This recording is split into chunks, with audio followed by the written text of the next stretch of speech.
لا يوجد شيء أكثر قسوة من أن تستيقظ كل يوم وأول ما تشعر به هو ثقل الحياة، ثقل الوظيفة، ثقل الدور الذي فرض عليك دون أن تختاره، أن تساق إلى عملك كما يساق الميت إلى قبره.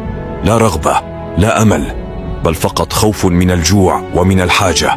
تمضي ساعاتك بين أوامر لا تنتهي، ووجوه لا تعرف الرحمة، وكلمات جوفاء تقال لك ببرود كأنك آلة لا إنسان.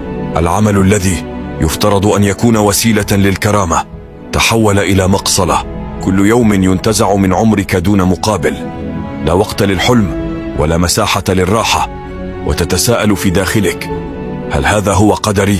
الحياة أحيانا لا تقتلك مرة واحدة، بل تنهكك على جرعات، والوظيفة هي الإبرة اليومية التي تبقيك حيا بما يكفي لتعاني.